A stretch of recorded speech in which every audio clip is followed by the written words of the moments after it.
Hello everyone, my name is Jen Nolan and on behalf of Musculoskeletal Australia, I would like to warmly welcome you to our webinar this evening on the topic of fibromyalgia. I'd like to begin, however, by acknowledging the traditional custodians of the land from which we are broadcasting tonight, the Boonwurrung people of the Kulin Nation, and pay my respects to their elders past, present and emerging. I'm very happy to provide you with our list of free webinars for 2022.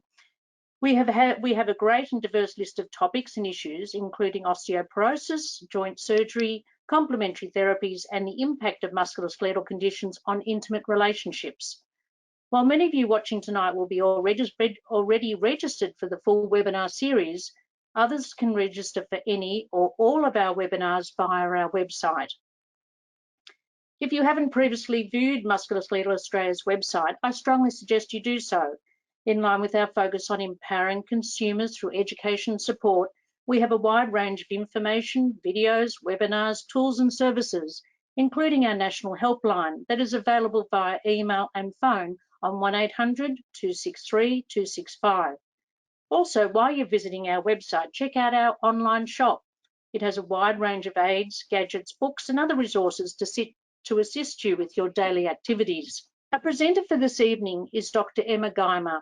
Emma is a rheumatologist with a professional interest in general rheumatology and fibromyalgia. She is head of the Fibromyalgia Clinic at Monash Medical Centre in Clayton, Melbourne, and has also been involved in rheumatology and fibromyalgia, clinical care and research for over 20 years. We are extremely grateful to Emma for presenting this evening's webinar, and without further ado, I'll hand proceedings over to Emma. Thanks very much, Emma. Thank you, Jen, and thank you very much for inviting me to speak tonight. And I'm really hopeful that this talk will be useful, helpful, raise some questions, and please, if you do think of something you'd like to ask, as Jen said, pop it in the chat and we can see if we can address it at the end. So as Jen said, I'm Emma Guymer. I'm a rheumatologist at Monash Health. I'm head of the Fibromyalgia Clinic and research group at Monash, and I have no relevant disclosures. Okay, yes, so tonight, these are the things I thought I might talk about with you, and we'll see how we can get through some of these topics. And as I said, happy to talk about things at the end as well. So first of all, so fibromyalgia is what we call a central sensitivity syndrome. So this is it's a collection of features which really do include widespread musculoskeletal nociplastic pain, which is pain that originates due to increased or altered processing of sensory information in the brain, and we'll talk about that in a little minute, and other features of increased central sensitivity. And it affects, we say 2 to 4% of the population, but I actually think it's many more people than that, and we certainly have data to say 10% of the population reports chronic pain. It does occur more often in women than men. However, we feel that many more men do experience fibromyalgia than have been represented in the literature, and that's got a little to do with how it has been diagnosed over the years, and we're more clear about how we pick things up, and that has, I guess, even the gender balance a little. It does occur by itself, or it can occur together with other chronic illness.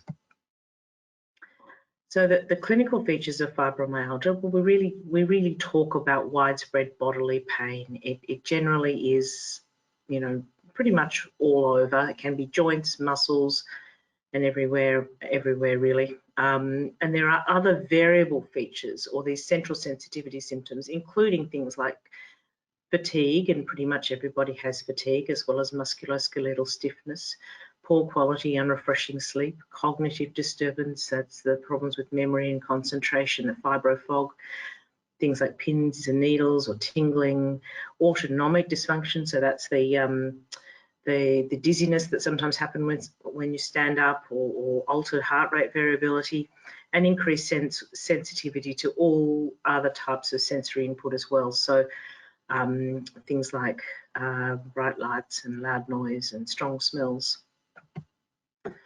So when I talk to people about fibromyalgia, the thing that is important to know, first of all, this is not a disease with a cure. It's a very different concept. This is really a situational thing. It's a current representation of how your central nervous system, so your brain and your spinal cord, is currently processing sensory input or incoming sensation.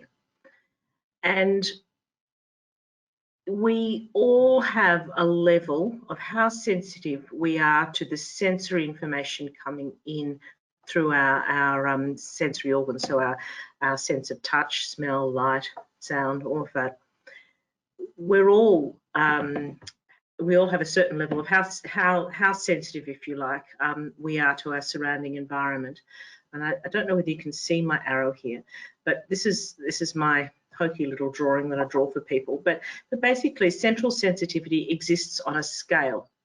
Down here is low, up here is high, and all human beings exist somewhere at any one time on this scale.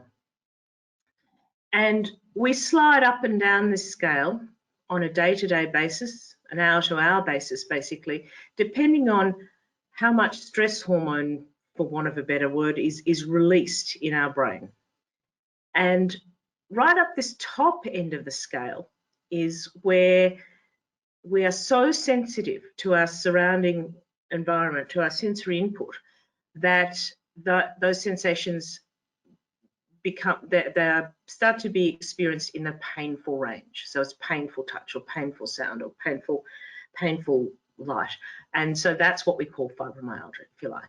It's just that top end of the scale. And we slide up and down this scale over days, hours, weeks, months, and it changes as we respond to physical stress, so illness, injury, or psychological stress, and usually there's a bit of a mixture of both. Now, we have, all of us, a genetic, or a starting point, or a set point, if you like. I've got the red bar down here, but a set point where we slide up the scale, and then once the stress is over, we generally slide back down the scale again to our normal set point. And that set point, that start point, is partially determined by our genetics and partially determined by, usually, early life adverse experience can also alter this as well. And where our set point is, if we slide up the scale, and then we slide back down. Now that's fine if your set point is down here, but if you have a set point that is up closer to this end of the scale and you slide up the same amount as everybody else, you slide over this threshold, if you like, into the area where sensory experience becomes painful, and that's what fibromyalgia is. And the I guess aim of how we manage fibromyalgia is to slide you back down below that dotted line and keep you down below the dotted line as much as possible. No. Oh, got it moving in there. I forgot about that. So when we are up in that highly sensitive range, everything is amplified. It is like the volume dial is turned up on all our senses. So we experience pain with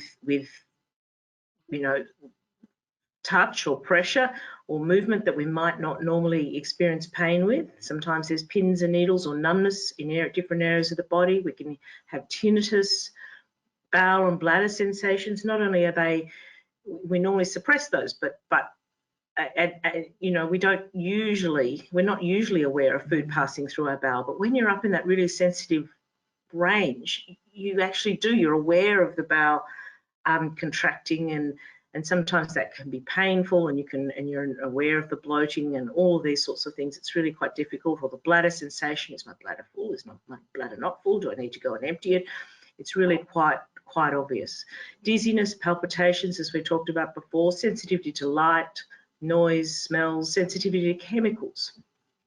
Side effects with medications is a consequence of that. Even small amounts of medication often induce more adverse effects in people with fibromyalgia just because of that general sensitivity to chemicals. So it's not just perfumes and petrol and things like that. So there are a lot of similar conditions and associated conditions with fibromyalgia. There's depression and anxiety, and they sort of revolve around each other. They're not part of fibromyalgia, but they can be linked, and we can discuss that a little bit in a second.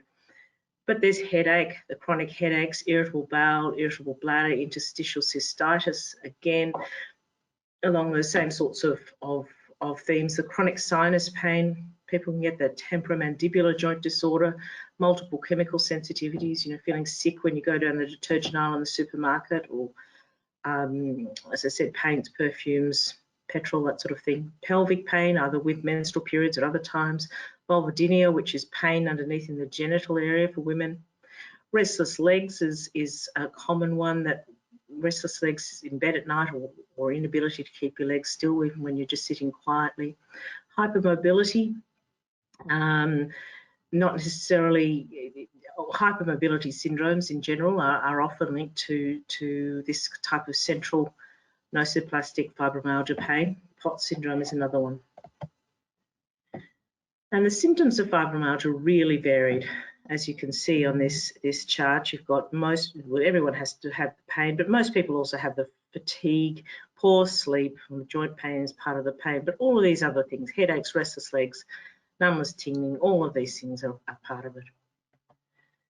And another way to look at that is historically, different people have their own personal expression of this, their own personal cocktail of symptoms. And so in the days gone past, when people were trying to sort out exactly what was going on, maybe someone who had lots of abdominal pain and bladder issues went to a gastroenterologist, and they wound up with an irritable bowel syndrome label.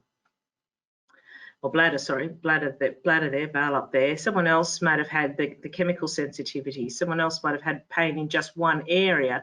Someone else might have had mostly the fatigue. And they sort of all overlap, these central sensitization symptoms. And fibromyalgia can sort of be the sort of one in the middle that is I guess, the one that encompasses most of them together. So if you think about this again, the core features of fibromyalgia, that pain, fatigue, poor sleep, and cognitive or memory and concentration problems, that's the core group of features that we see. And then there's all these other ones right around the edge here, and everybody has different versions of this. So someone with these features has fibromyalgia. They might have headache and irritable bowel and restless legs, and they have fibromyalgia. Someone with these features also has fibromyalgia, but they have a different collection of things. Someone with these features also has fibromyalgia, but they're very different pictures, and that's why it was so confusing for so long about exactly how this represented itself.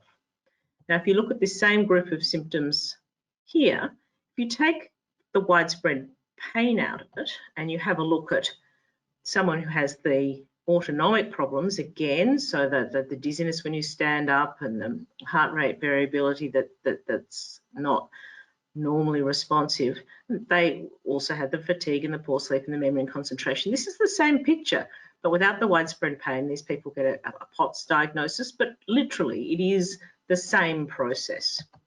Again, someone else over here, irritable bowel, they don't have the widespread pain, but people with irritable bowel syndrome will have all these other features as well. So it is all the same process.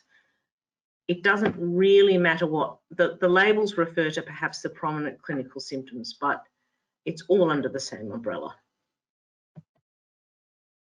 So how do we diagnose fibromyalgia? Well, there's not a blood test, and I think many of you do know that. Currently, it's diagnosed clinically using the American College of Rheumatology 2010, 2011, 2016 criteria. So that's a bit of a mouthful, but basically what happened was they they changed back in 2010. They changed the criteria from using the old approach, looking at tender points, and they changed it to include many of these other central sensitivity features. And then these more modern criteria were tweaked over the space of a few more years.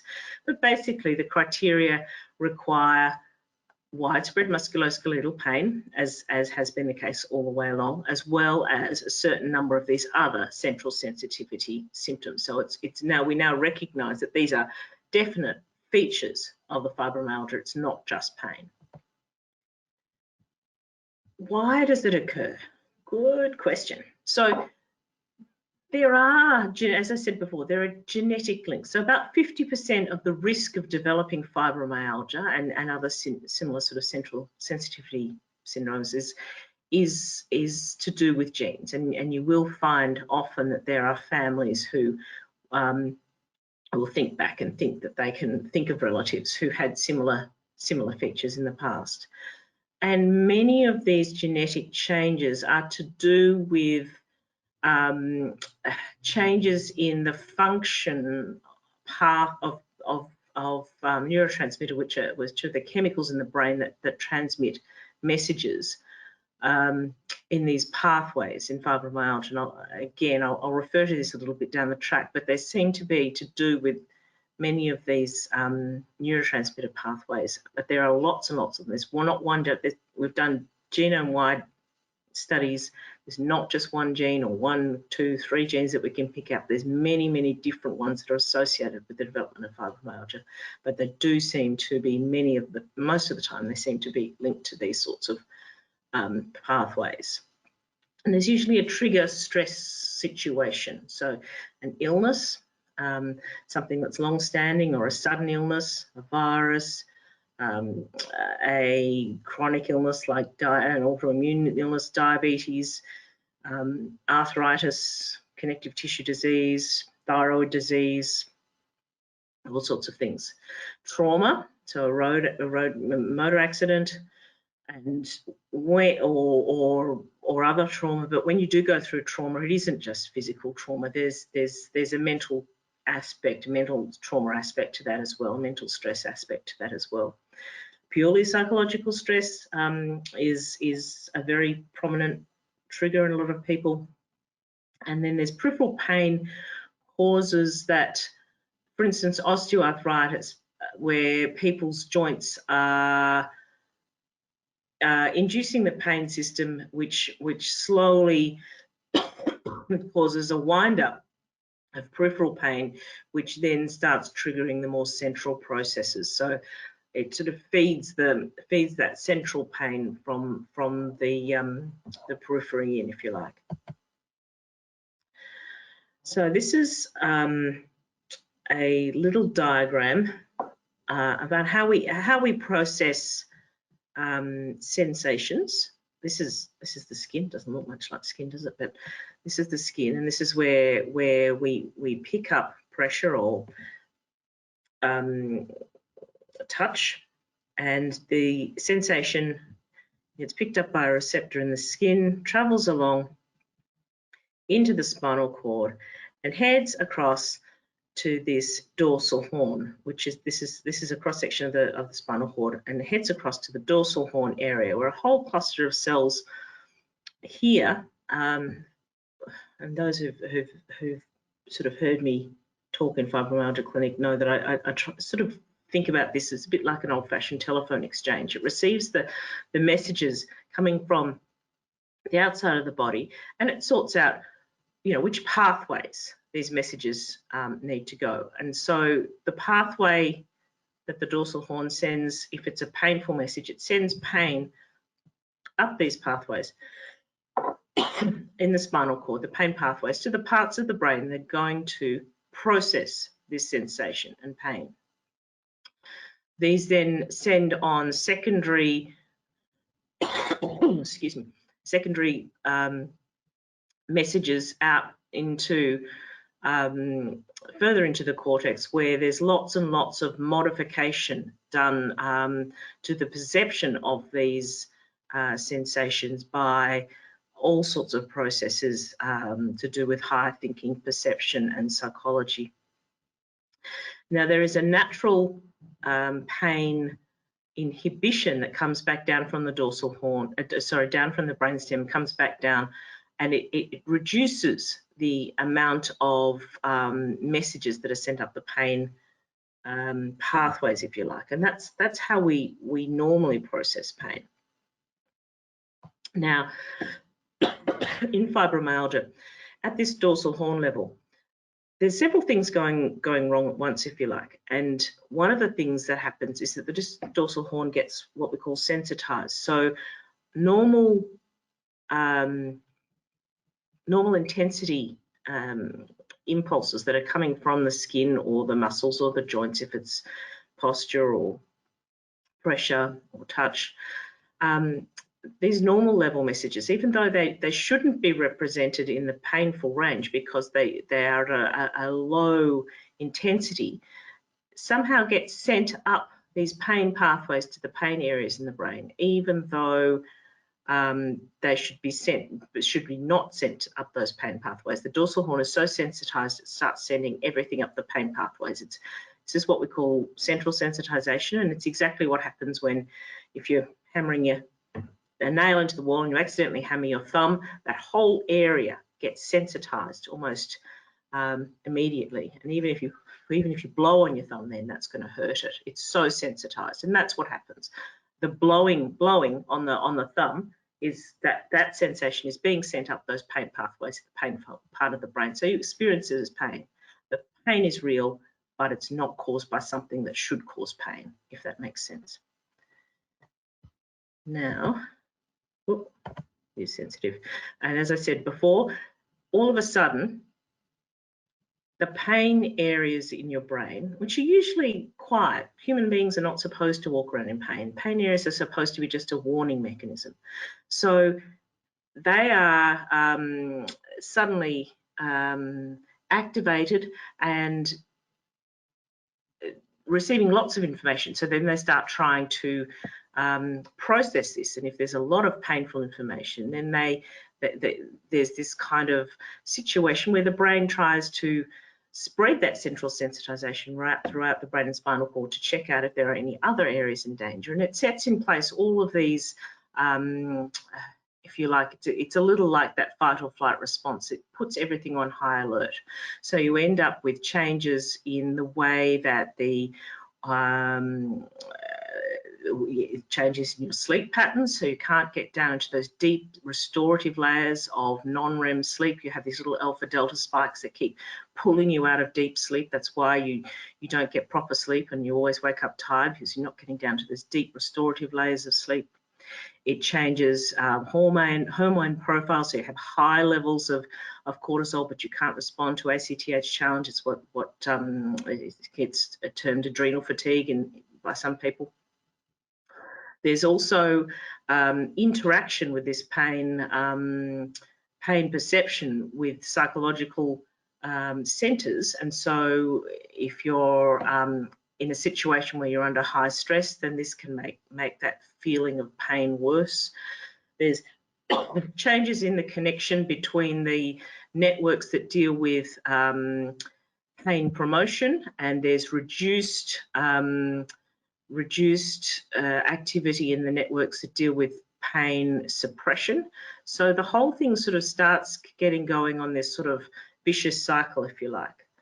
And then the last part of it is that this downward pain suppressing thing, so after you've whacked your thumb with the hammer, eventually after a little while it starts to settle down, because these chemicals from the brain stem are sent back down to calm everything down. There's serotonin and noradrenaline, and these are the ones that are genetically lower or less functional in people with fibromyalgia often.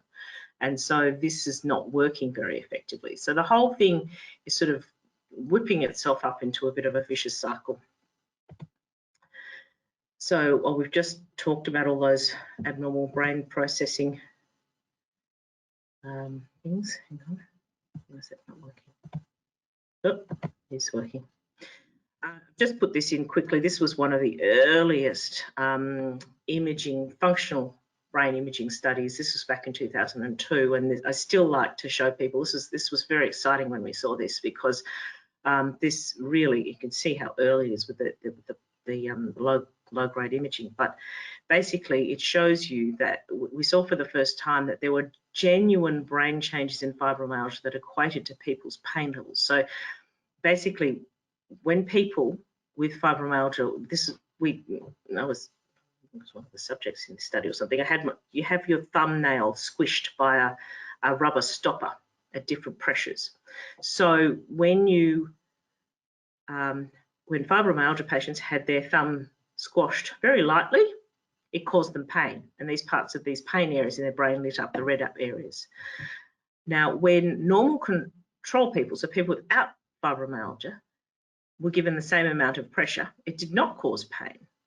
So none of those areas lit up. But when their thumb was squashed a lot harder, and it did give them equivalent amounts of pain, those same areas lit up. It was very exciting to see, and you can see it here on the graph. So basically, this is the same level of pressure on the thumb. So people with fibromyalgia way up here, their pain levels, whereas people without fibromyalgia are down here.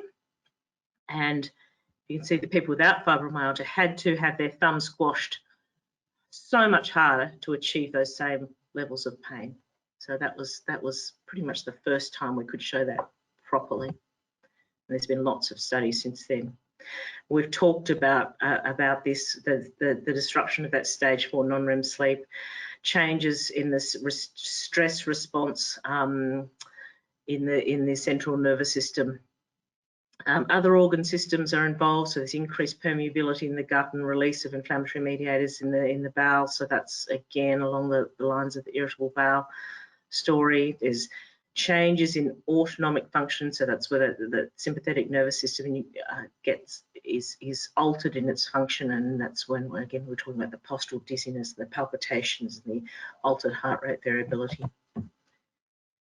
There's also some changes in the skin and the peripheral areas. So there's inflammatory chemicals released around the peripheral nerve cells, and there's increased skin blood flow and leaky blood vessels, so you get lots of swelling and things in the skin. That's you go in and you say to the doctor, look, my hands are so swollen, and the doctor looks up and says, well, I don't look that swollen to me, but you know you can't get your rings on, and this is why.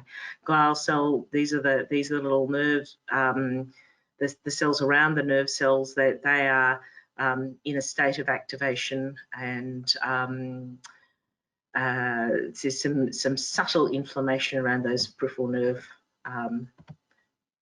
cells. And again, the small fibre peripheral abnormalities in the skin, it keeps going back. There is a dropout of peripheral skin nerve fibres, and we think that's as a consequence of the more upstream inflammatory changes. Again, this is just an example. Now it won't come when I want it to. There we are. So this is an example, this dermatographia many of you will have seen. If you have the seatbelt rubbing on your neck in the car, you have this great big red patch at the end of the day, or if this is, you know, you lightly stroke the skin and you get this wheel and flare response. You get the livedo, which is like the chicken wire pattern on your skin. Raynaud's phenomenon, where your fingers go white or blue in the cold, and again that peripheral swelling, that, you know, swollen hands and feet and things. So how do we manage fibromyalgia? We have variable results, even from proven therapies, and that links back to the fact that people are not isolated in their environment. There's so many stress and social factors that impact on how we respond to our environment and our day-to-day world, and also some of the medications with that chemical sensitivity, they're not tolerated. But we do find that we get the best results with a multidisciplinary approach to management. And we know that even if we can reduce pain levels a little, it's really helpful. So first of all, we talk and we talk and we talk. We listen and we talk some more about exactly what's going on. And that's why you're all here tonight as well. And then those of you who have come across me before, either at clinic or one of these talks, You know that I jump up and down till I'm blue in the face about this. Nobody gets better without gentle exercise, and it has to be gentle, especially to start with. And it doesn't have to be running a marathon, it doesn't have to be running at all, just very, very gentle, slowly built up exercise. But we can't get you down below that dotted line. We can't improve things unless you move. And very often when we walk, gentle walking is good, as long as it's, you know, a little bit of feeling puffed with it. You don't have to power walk, just feeling a bit puffed to start with. Warm pool is lovely because it takes the weight off the joints and it allows you to, it sort of soothes the muscles a bit. Pools aren't for everybody, but if you're someone that does like a pool, and that's brilliant. And starting very, very slowly. If you're someone who really hasn't been doing anything, and starting with a couple of minutes and building up slowly over many, many, many months to the point where you're doing 20 minutes 3 times a week is probably where you start to notice big changes. But truly, sometimes it's really, really hard, and sometimes help with someone like an exercise physiologist is really worthwhile. Help getting that sort of extra input and someone to help you pace it, because it's really hard. You feel good, you go out, you do a 10-minute walk, and then you come home and you think, oh, that was all right, I could do that. And then the next day you feel like you've been hit by a truck and you don't get out of bed for a week. Well, that's no help to anybody. You have to start slowly.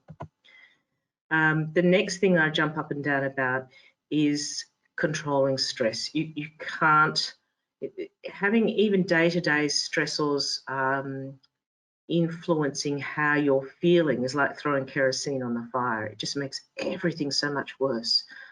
So simple things all day, every day, really focus on things like mindfulness, meditation, stress reduction activities. Just have things in your day that really help you, whether it's prayer, whether it's bird calls of the Australian bush, whether it's music, whether it's tapestry, whether it's those colouring book, whatever helps you.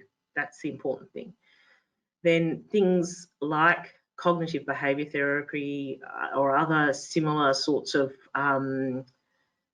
psychological strategies that are run by specific psychologists for pain. There's no point going in and doing a CBT course for stopping smoking or fear of flying or something. That doesn't help anyone. Weight loss doesn't help you. You need to have its focus for pain, and it's really, really terrific. Nobody really can get on top of this unless we're controlling stress levels, because that just keeps feeding the fire. So exercise and psychological strategies are the absolute key to this. And medicines don't help very much unless you're doing them. Other things important, if they help you, a massage, acupuncture, myotherapy, tai chi, whatever. If it helps you, great. As long as it's not a dangerous thing, if it's something that helps you. I mean, there's no point spending lots of money, and some of these things can be expensive if it's not helpful, but please explore, find what helps you. And then other issues too. So addressing things in your life that are continuing to cause you stress is important. Now, medications, as I've said, don't really help terribly much unless we're doing those other things, particularly using psychological strategies and exercising. We generally start with very low doses because people are sensitive to medicines, and we gradually build them up. But at best, we get partial responses, and we have what we call this 30-50 rule, where about 30% of people get 50% better with any given fibromyalgia medication, and 50% get 30% better. So they're not great, certainly not great on their own. Simple pain relief, sure, use it if it helps you. Many people don't find things like Panadol helpful or anti-inflammatory tablets, but they don't change the underlying mechanisms. You know, use them, but they're not getting to the heart of the problem so much. Whereas these other medicines, and these ones, particularly the serotonin and noradrenaline reuptake inhibitors, these SNRIs, are marketed in Australia and elsewhere as antidepressants. And the reason they are is that they raise serotonin and noradrenaline, which are the chemicals that we were referring to before as that natural pain inhibition, that natural pain break. So this red line down here, These are the neurotransmitters that are often less functional. Their pathways are less functional in people with fibromyalgia genetically, which is why we use them in fibromyalgia, not because we're treating the depression. We're not, well, I'm not that sort of a doctor. I'm not trained to do that, but I will use them in low doses, and this is why, because it helps that natural shut-off mechanism. And the three that we really use here in Australia, we have amitriptyline or NDEP, which we use in very low doses, certainly not antidepressant doses. Duloxetine or Cymbalta is another one, again marketed for depression here, but this is how it works in fibromyalgia. And milnacipran, which unfortunately has been is actually the only medication approved for licensing and use in fibromyalgia in Australia, but it's been withdrawn from the general market because it was not commercially viable. This was marketed as Johnsia the last couple of years, although it is still accessible through an SSB form through your doctor if it is helpful to you, but they are similar medications. And they also help in the areas of the brain dealing with mood, so they act as antidepressants as well if they're dosed appropriately.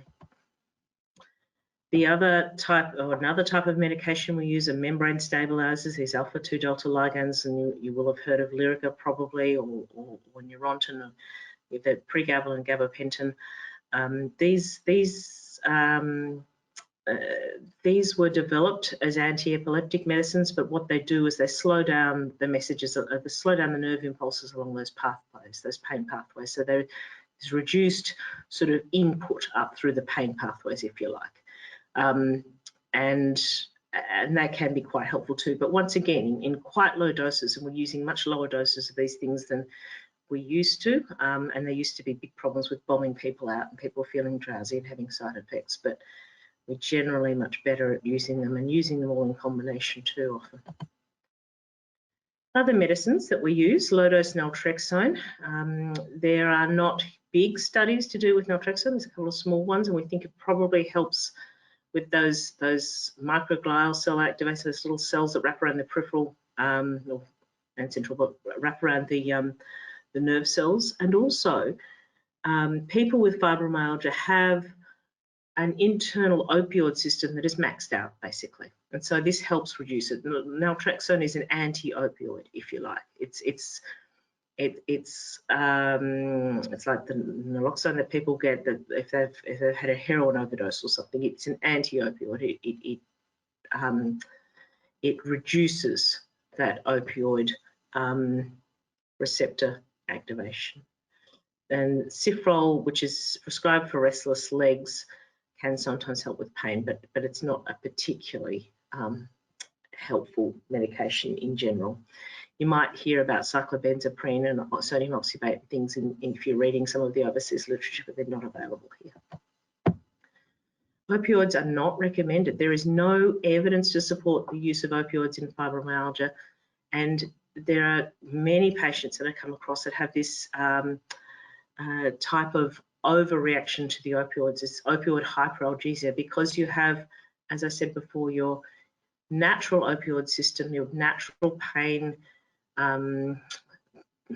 relief system is absolutely maxed out. Your body's trying its hardest to suppress this pain with its natural opioids.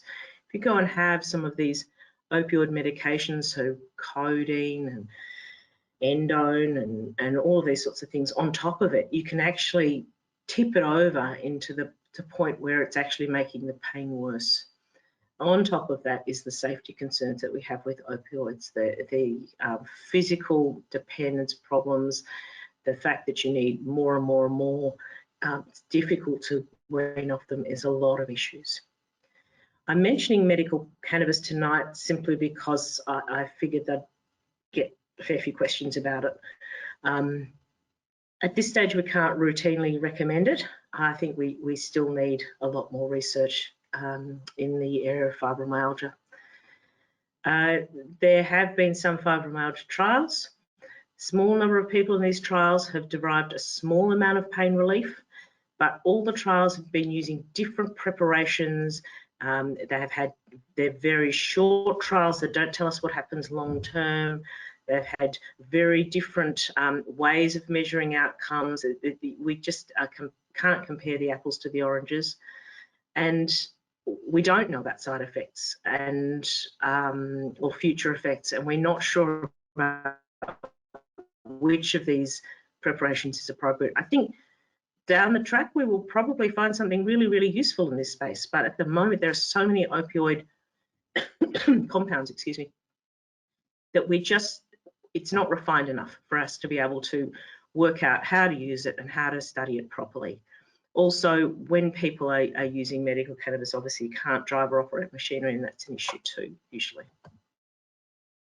And also not forgetting to manage all the other things that might also be going on, because any chronic illness will be contributing to ongoing fibromyalgia symptoms, if you like, in that it keeps perpetuating that cycle.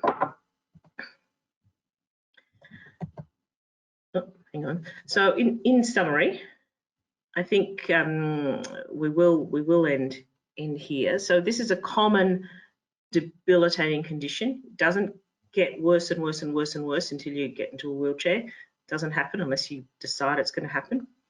It's not degenerative. It won't kill you, but it makes life absolutely awful, I know. It does result from a disordered processing of sensory information in your central nervous system. There are fluctuating symptoms. They change over time depending on physical and psychological stress. And a proactive multidisciplinary approach to that management is needed for us to have the best chance of improving things, and having your own personal toolkit that you go to when you're having a flare is the most important thing. Knowing which therapies or which strategies work well for you in a combined way is absolute gold. So thank you, and I'll leave this slide up here with whole lots of good places to go and get some more information. This book here, love it to bits. If you've heard Lorimer talking, you know that he explains pain like nobody on earth, so please look for him on YouTube. Obviously you found your way to this top one. Oh, come back. Found your way to this top one. The bottom one there, painguide.com, is particularly useful as well. That's University of Michigan free CBT modules, and that's really helpful. I'll leave that there. Okay, Jen, have we got some questions?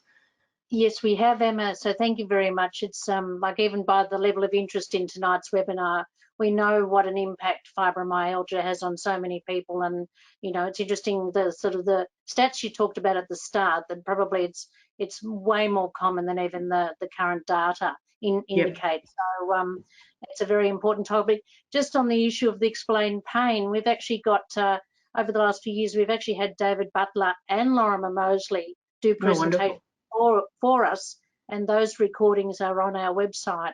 So when we send out the recording of tonight's webinar, we'll include the links to David Butler and Lorimer Moseley's presentation. Great. You know, wonderful speakers, and yeah, very, very worthwhile messages to give to people. So look, we have got a couple of questions. If anyone still has a question to put in the question box, please do that now, because we'll be finishing right on 8 o'clock. Emma, you mentioned brain fog. So someone's just asked, what causes the brain fog? Is it just those hormones, or the oversensitivity?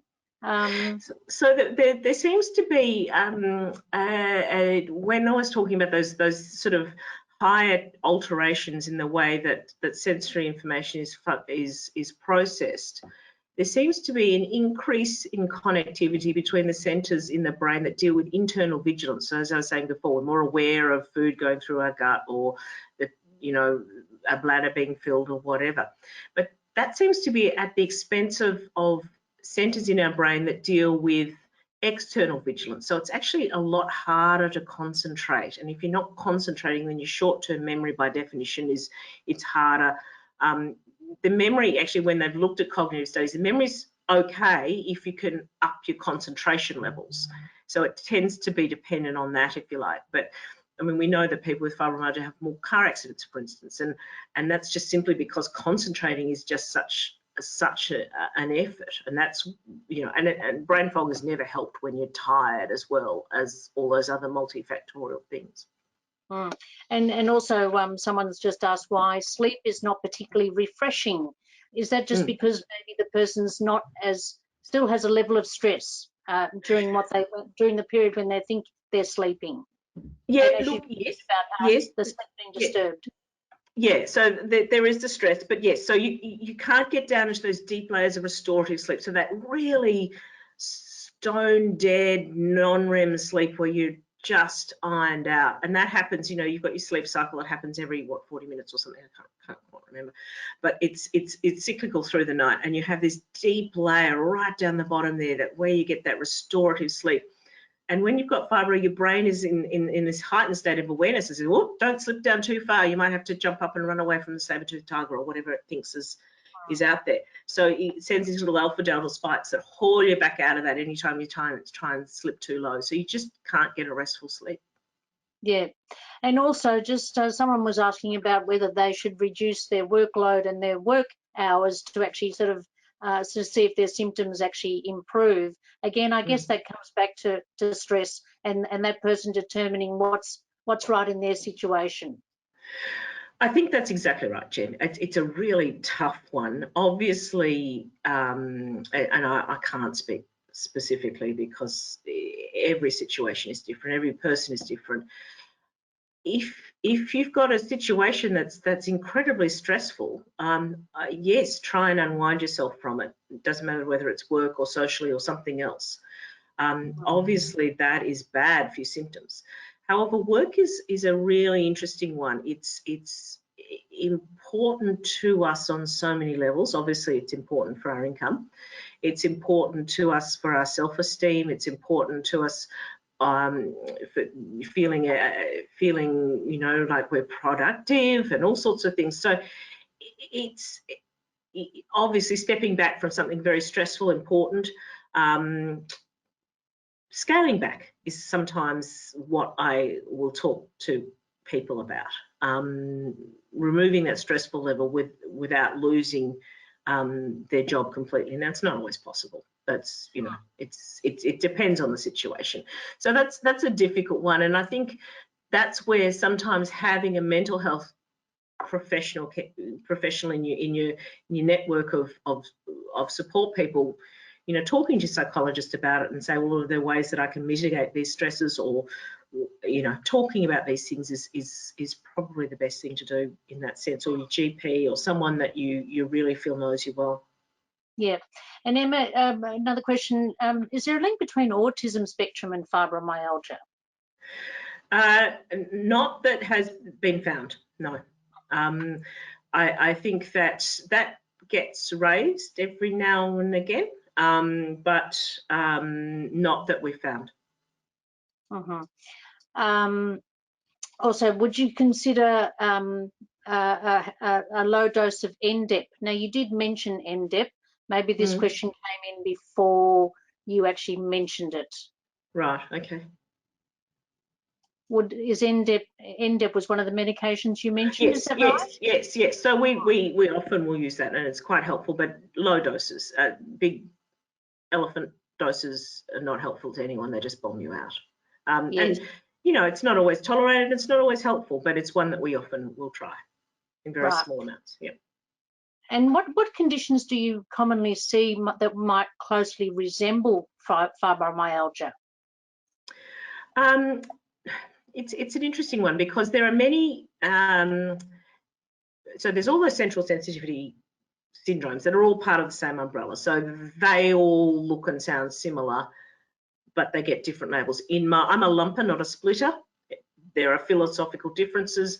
I tend to think of them all as being sort of different faces of the same situation. So there's that.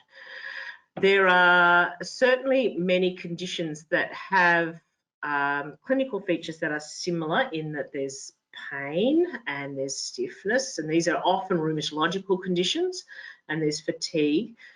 But it doesn't mean that someone doesn't have fibromyalgia. It can have both. And in fact, very many of our rheumatoid arthritis or our lupus patients or our people with, other inflammatory conditions also have fibromyalgia. How do you tell which is causing what? Well, if you can control or you treat that inflammatory condition or that other condition, then you can get a good sense of when that's under control. If there's still pain and if there's still fatigue, then you can look at managing the fibromyalgia side of things as well. So things often coexist, which is really, really common. Mm-hmm. And Emma, have you had many issues with your patients getting COVID, or particularly long COVID, as people refer to it? Yeah, so certainly people have been getting COVID, haven't we all? And obviously whenever you have a physical stressor like a viral illness, your fibromyalgia can flare. So yes, you feel worse. So that's expected. Colds, flu, everything does it. The long COVID is an interesting one. I haven't had terribly many patients talking to me about it, but I have been expecting it. I've been feeling like there is a lot of, when you have that central sensitivity that's increased, I've been feeling that the COVID symptoms may well persist longer, and that slow overlap, if you like, may well develop. But I haven't seen it, not yet anyway, touch wood. So I don't know what that is. I don't think we don't have enough evidence worldwide yet to kind of put that together yet. But personally in our clinic, I haven't seen too much of it, which is great. And any tips for managing the chronic inflammation? You haven't actually mentioned inflammation, have you, or is that? So inflammation is not really part of fibromyalgia. There's a small amount of neuroinflammation, so inflammation around the nerve cells in the central nervous system, in the brain, around the spinal cord, particularly around that dorsal horn. That's a small amount of inflammation, but it's not the predominant driver. The predominant that's causing the symptoms is an alteration in the way that the brain and spinal cord is processing that that incoming information, that sensory information. So it's not something that responds to anti-inflammatories or other ways of damping down an inflammation response bluntly, like medications that will do that, because it's not a major part of the I guess symptom producing profile. The caveat to that is that if someone has lots of painful osteoarthritis in their spine or their knees or something like that is feeding that fibromyalgia and continuing to kind of egg it on, if you like, managing that pain specifically, whether it's if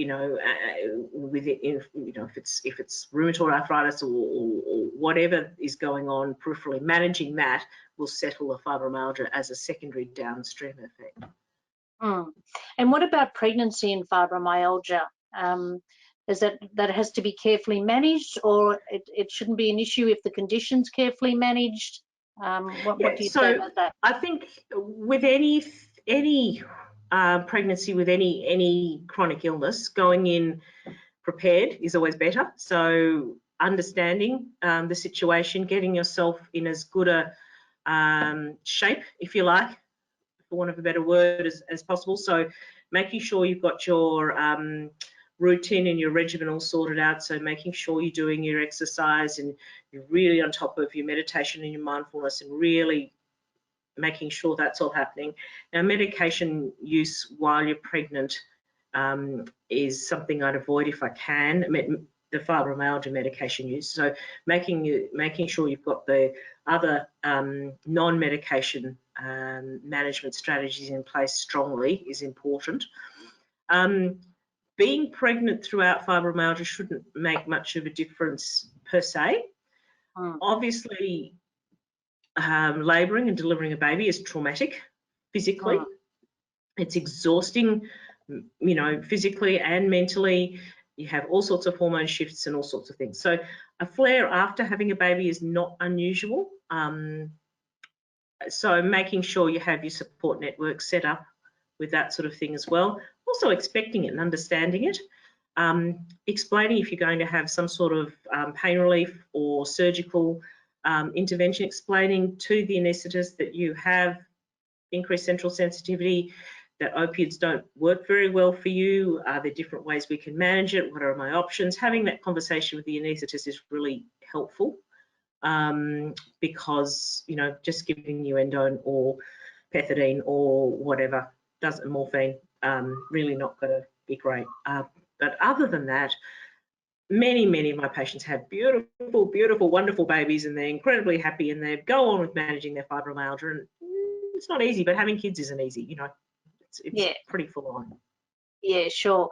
And someone's asked a question, why is fibromyalgia often unrecognised or sort of unacknowledged for the impact that it has on people and so many members within the community? You know, it often, not only, I suppose, is it probably not easy to diagnose, but the impact is great.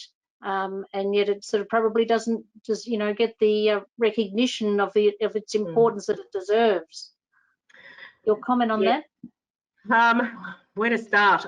Look, I think obviously we're all banging the drum now, and we have been for many years, haven't we, Jen? But it's one of those things. Historically, it wasn't understood well, and then it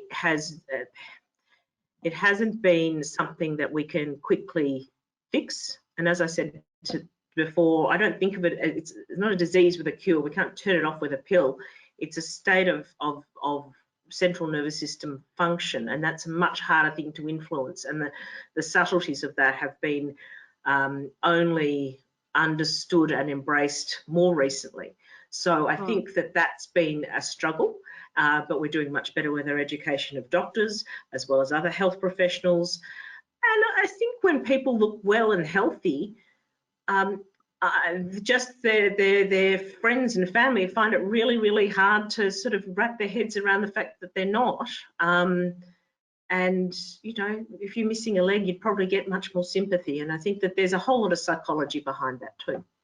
Yeah, no, that's very interesting. I think that applies to so many, you know, musculoskeletal conditions, that there's not actually the sort of the physical, you know, manifestations of a condition, but the impact is great. And just one last question, because we are going to finish right on 8 o'clock. There's just a question why some people experience chronic migraines.